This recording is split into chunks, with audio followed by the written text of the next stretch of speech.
Welcome to Charts Today. My name is David Linton, and today's edition for Friday, the 14th of January, comes to you from Fuerteventura in the Canary Islands. My last day here, back in London next week.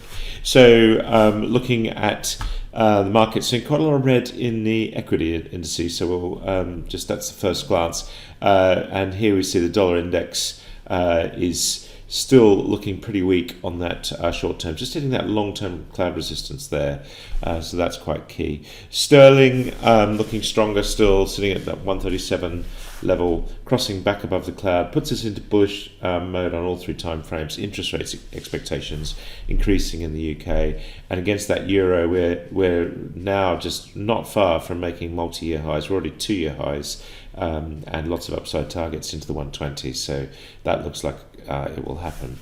Bitcoin is fairly steady at around $42,000. So we are still above the cloud long term, and the long term targets to $83,000 are still in train. So until we go below that level there, those targets are still there. Looking at the S&P 500 index, we fell away quite heavily yesterday, down 1.4%. The Nasdaq also sold off quite dramatically, and the Nasdaq Composite, in fact, is breaking its uptrend. So we are seeing stocks starting to look vulnerable. The futures this morning are slightly up, so a lot could happen in the next couple of hours, so we're just flat there, and we're sitting around 20 on the VIX volatility. 20 seems to be the key level. If we're above 20, the fear index is fearful. If we're below, markets taking things in their stride.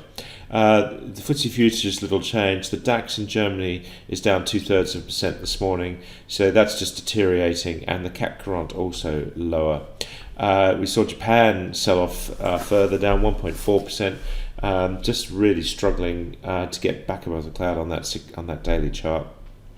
And we saw the Hang Seng lower. Chinese stocks also lower, down 1%. India flat, and the Aussie market actually was down 1%. So short-term bearish there. Soft commodities looked a little bit weak this morning. We're down 4.4% on wheat. Corn is actually up slightly. Gold holding the 1820 level, so that's good news for gold bulls, looking stronger all the time. Of course, we head into inflationary fears. That has a knock-on effect for gold. US bond yield sitting at 1.73, 1.74%, so edging higher all the time. Bullish on these medium and long-term charts. Target 175 is now nearly met. 189 is the next level, and there's a target there to 192 on the 0.5% chart. So it's almost looking like a foregone conclusion that we're going to be knocking on the door of 2% in the US. Looking at the energy mix, we've got Brent Crude up this morning. We went bullish out to clients. We felt this level would break, and that's just happening now. Coal sitting at 124.90. API2, we're getting near contract rollover, of course, for coal. Looking at emissions, we're back above the 80 level, really critical for emissions. Have got really the signs of a ascending triangle, or a symmetrical triangle building here, so we might get an explosive breakout to the upside, but we are still below the cloud on the 60-minute chart. Gas is up about 6% this morning in Europe. TTF looking stronger, but we're still below the cloud, and we're very much in this range. Good that we put in a higher low. What we want to see is a higher high above 100 for gas to be bullish. Of course, that's not what most people want to see. They want gas to be bearish. But the reality is, looks like we're coming off the floor and building a base, and this pattern showing up more clearly on the daily chart with the higher low. Now we need the higher high. And the same for MBP, of course, following TTF quite similarly. German power is stronger this morning, back above the 120 level.